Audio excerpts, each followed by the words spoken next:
Então, o hipotálamo, ele tem a porção endócrina e essa porção do sistema nervoso. Ele vai estar relacionado às nossas ações mais primitivas. Então, sono, apetite, temperatura do corpo. Às vezes as provas exploram muito isso, né? Qual região do sistema nervoso é responsável pela temperatura corporal ou pela homeostase, né? E aqui, equilíbrio hídrico. Lembrando que essa questão do equilíbrio hídrico, ela está relacionada com a porção endócrina, né? A gente falou, até botei aqui, ó, que é só pra gente poder relembrar, né? A gente falou dessa ligação do hipotálamo com a hipófise. A hipófise é a glândula mestra, porque ela vai liberar secreções que vão poder atuar sobre várias outras glândulas. Então, ela é considerada mestra. Quem vai produzir tudo isso é a adenohipófise, ou hipófise anterior. Já o hipotálamo, ele vai secretar dois hormônios, né, que são a ocitocina, que ela está relacionada junto com a prolactina, à produção do leite, e também a ocitocina relacionada conhecida como hormônio do amor, né, e ela está relacionada à contração uterina. Então, o que ajuda ali a mulher a fazer força, né, na hora do parto, é que o útero ele começa a contrair sozinho. E ele está relacionado à regulação da água do corpo, né, dos líquidos, regulação hídrica, porque ele é responsável por produzir o hormônio antidiurético, que é o ADH ou vasopressina, né? Vocês podem achar com todos esses nomes aí na questão de prova. Só que o hipotálamo, ele produz, e quem guarda, armazena isso aí para secretar, para liberar, é uma parte da hipófise também, que é conhecida como neurohipófise ou hipófise posterior, tá bom? Então, ele vai fazer todo esse controle primitivo e produzir esses dois hormônios. ADH, que vai fazer, que ele é antidiurético, né? Então, ele vai ajudar na reabsorção de água, e também a ocitocina. Lembrando que o antagônico do ADH é a aldosterona, tá bom? Produzida lá pelas suprarrenais. Então, a gente sempre tem que ficar pensando nisso. Quem faz o que e é antagônico a quem, né? Como a gente tem a insulina, o glucagon, e tem a calcitonina com o paratormônio, assim como o ADH com a aldosterona. Bom, aí só algumas curiosidades, né? Quando a gente vê aqui a anatomia do encéfalo, a gente tem essa região chamada de corpo caloso. Esse corpo caloso, ele é responsável por conectar os hemisférios do cérebro. Então, aqui eu botei a imagem, né, do cérebro, e aí se você faz um corte, você vê justamente esse corpo caloso nele. Em relação aos hemisférios, né, a gente tem a parte lógica e a parte da criatividade. Então, o lado esquerdo, ele comanda a parte lógica do nosso corpo. Então, a razão, analisar dados, pensar com criticidade, etc. Já a parte direita, hemisfério direito, ele vai falar sobre a criatividade. Então, quando a pessoa consegue aprender uma nova habilidade, né, quando ela vai usar da imaginação e etc., ela tá usando a parte do lado direito. Aqui eu coloquei, mas é mais para as meninas mesmo, né, que eu acho que elas vão ter mais curiosidades do que vocês, que é a anatomia mesmo do cérebro, né, no caso do encéfalo, né, não só do cérebro. E as regiões, então quem quiser ficar testando, tipo, aqui é o cérebro, o corpo caloso, aí nós temos aqui o mesencéfalo, a ponte, o bulbo, o cerebelo, que eu falei com vocês que lembra uma couve-flor, né? Quem quiser ficar testando aí os conhecimentos, eu acho legal. Aí tem uma postagem aqui de anatomia da Unicamp, ficou maneirinha, neuroanatomia. E também, né, a gente precisa lembrar que o encéfalo, ele tá protegido. Então, a gente tem a caixa, assim, craniana ali protegendo, né? Mas a gente também tem as meninges. E aí, as meninges, elas são divididas em três, ó. Que aí a gente tem, ó, o cérebro, a pia mater, que é essa aqui. Depois vem a aracnoide e dura mater. Então, pia mater é uma membrana bem fininha. A aracnoide, ela tem esse nome porque ela tem uma vascularizaçãozinha que aí lembra a aranha, a teia de aranha mesmo. A dura mater, porque ela já é bem mais rígida. Aí depois vem o osso, ó. Depois vem o osso. Por cima, periósteo, que é uma região que vai produzir as secreções pro osso e outras coisas mais, né? É um tecido conjuntivo. E o couro cabeludo propriamente dito. Então, o encéfalo ele tem várias proteções. Além disso, a gente ainda tem um líquido cefalorraquidiano, que também é conhecido como licor, né? Que ele tem essas funções aqui: amortecer impactos, vai hidratar essas meninges, né? E ele vai levar glóbulos brancos para a meninge, que é porque uma inflamação da meninge a gente chama de meningite, né? E ela pode ser causada por vírus, fungos, bactérias. A mais perigosa é a bacteriana. Geralmente a pessoa vem a óbito. Menos de 20% sobrevive. E os cisticercos, que também são produzidos lá pelas larvinhas da tênia. Você deve lembrar disso, né? As larvinhas da tênia que elas não passaram pelo hospedeiro intermediário. Ou seja, quando o humano ingere direto, né, os ovos, e aí esses ovos eclodem em larva, só que aí elas não conseguem completar o ciclo, porque elas precisam do hospedeiro intermediário para isso. Aí dá todas aquelas lesõezinhas e várias bolinhas ali no cérebro, né, que são as próprias larvas, e aí a pessoa tem convulsão, problemas neuromotores e até mesmo pode vir a óbito também. Então aqui a gente também tem uma ilustração que é bem básica, né, mas que ajuda, que é a diferença do sistema nervoso central para periférico. Então também é uma pergunta que às vezes cai nas provas. Quando a gente está falando do sistema nervoso central, a gente está falando da parte central do corpo. Então a gente tem o encéfalo junto com a medula. E quando a gente está falando do sistema nervoso periférico, a gente está falando dos gânglios nervosos e dos nervos, né, em si. Lembrando que a gente tem os nervos cranianos. E a gente também tem os nervos raquidianos. Bom, a medula, né, a medula espinhal, ela está relacionada com o envio, né, de informações para diversas partes do corpo e para o encéfalo também, então ela vai fazer essa conexão. E ela também é responsável pelos nossos atos reflexos, tá? Que a gente falou lá, por exemplo, tirar a mão rapidamente de uma chapa, né, de uma chapa que está quente. Quem vai ser responsável por isso é a medula, ou seja, sistema nervoso central. E aí eu tô batendo nessa tecla de novo porque tem uma questão aqui do nosso bloco que ela fala sobre isso. Cerebelo, que está relacionado com o nosso equilíbrio, né?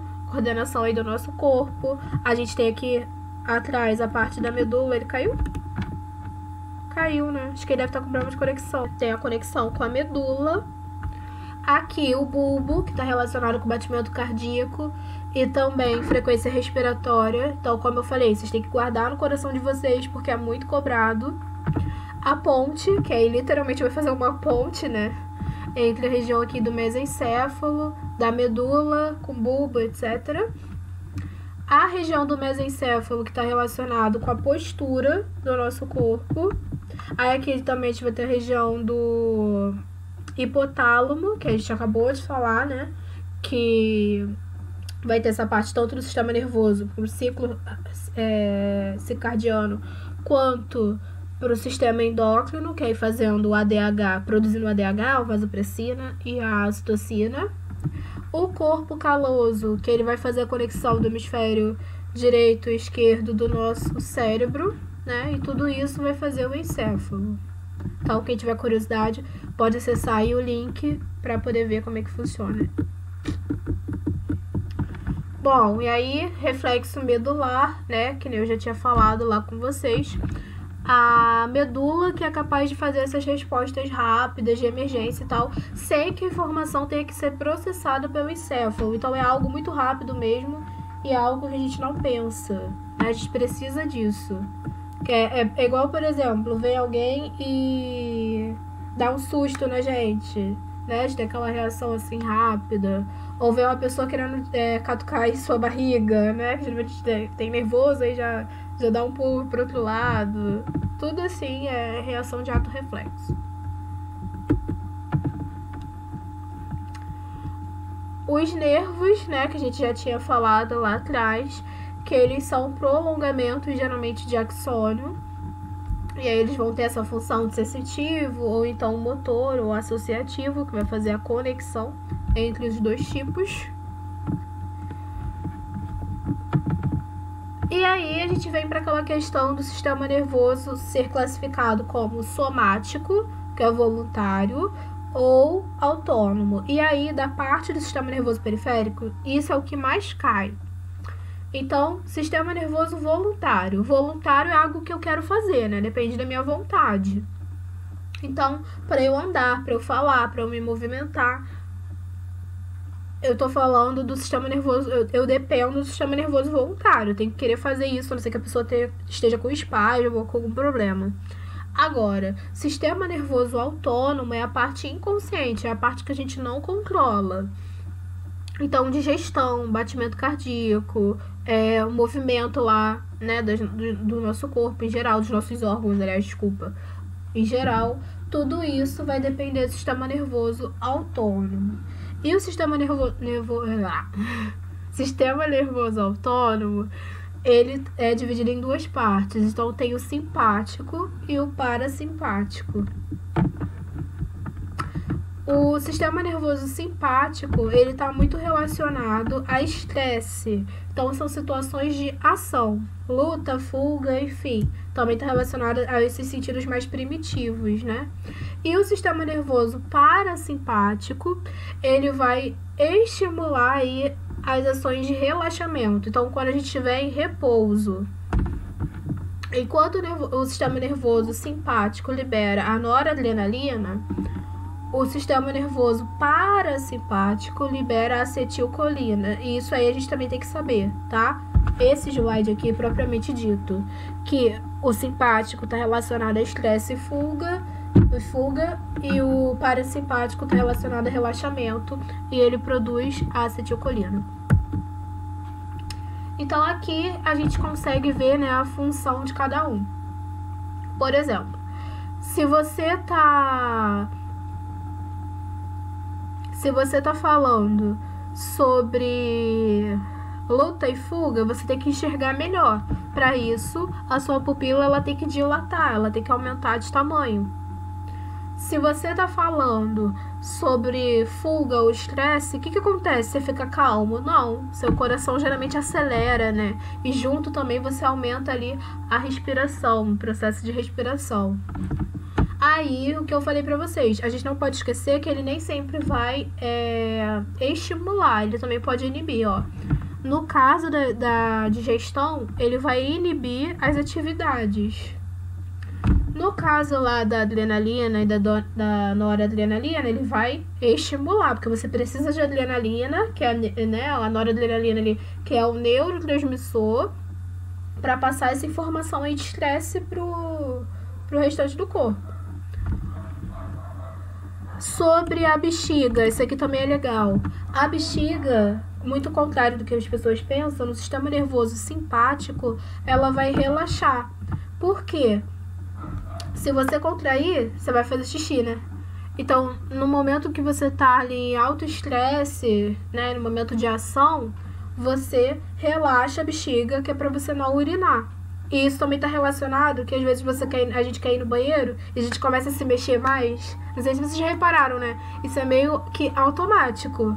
Você começa a se mexer mais, que é pra você poder segurar essa urina. E a ejaculação também, né? Ela como é que se fala? Ela é estimulada pelo sistema nervoso simpático. E o parasimpático vai fazer tudo o contrário. Então, é o que vai dar a nossa sensação de relaxamento. Então, você não precisa estar enxergando tão bem assim, você vai relaxar. Sua pupila vai diminuir, vai contrair. O seu batimento cardíaco, ele vai diminuir também, você vai ter uma redução. A respiração vai ficar mais lenta. Agora, o seu sistema digestório ele já pode receber mais sangue, então você vai ter uma ação, né, um estímulo ali do sistema digestório. Seus movimentos peristálticos eles vão voltar a ocorrer, né? Quando a gente come, a gente fica mais lento. Por quê? A gente está no estado ali de relaxamento, né? Normalmente.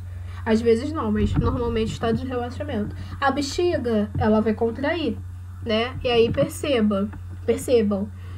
Geralmente, depois que a gente começou a urinar, é difícil da gente parar, né? Então, é uma ação ali que meio que fica no automático. Beleza? Mas o que é mais cobrado mesmo é essa questão do sistema nervoso simpático e da adrenalina e noradrenalina. Não esquecendo que elas são produzidas pelas adrenais, tá? Ou suprarrenais, no caso, se a gente estiver falando do sistema endócrino. Aí, meninos, a gente vai fazer agora 2 questões juntos e eu vou pedir para vocês fazerem umas questões do bloco. Então, ó, essa primeira. Um macaco tem uma lesão no bulbo. Qual vai ser o distúrbio que ele vai apresentar? Respiração, audição, visão, sono ou temperatura corporal. Ah, lembrando também que eu falei esse negócio do ritmo circadiano. E além do hipotálamo, a gente tem aquela glândula pineal, né? Que ela também vai produzir aí hormônios que ajudam nesse ciclo, tá bom? Então, por exemplo, vai ficando escuro, vai ficando de noite. A gente vai produzir aí hormônios para ajudar a gente a dormir. A mesma coisa acontece ao contrário. Por que você ficar com o telefone no rosto geralmente é ruim, né? Você ficar assim com a luz do telefone no rosto de noite atrapalha a gente a dormir. Porque a claridade ela também libera outros tipos de hormônios. Beleza? Mas qual seria a resposta aqui? Quando você lesiona o bulbo, o que vai ser atingido? Falem pra mim, por favor.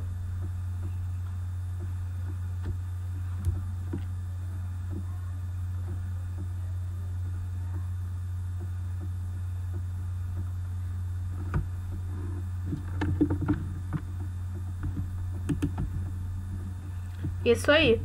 Quando a pessoa lesiona o bulbo, a respiração dela é que vai ser comprometida, tá? A questão da audição e da visão vão estar relacionadas lá com a região do tálamo e do cérebro.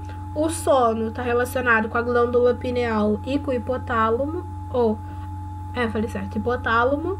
E a temperatura corporal também é o hipotálamo, tá? Então, se a pessoa tivesse uma lesão no hipotálamo, temperatura corporal e sono poderiam ficar comprometidos. Bom, a outra é comum nos animais a presença de receptores específicos ou órgãos dos sentidos capazes de captar informações ambientais ou corpóreas. Após a captação dessas informações, os impulsos são gerados e transportados para serem processados e interpretados. Por onde são transportados e por onde são interpretados esses estímulos, respectivamente? Primeiro, por onde eles são transportados e depois por onde eles são interpretados. Eles são transportados. Esses estímulos são transportados pelo sistema nervoso periférico, tá? E aí, onde eles são interpretados? Eles são interpretados no sistema nervoso central.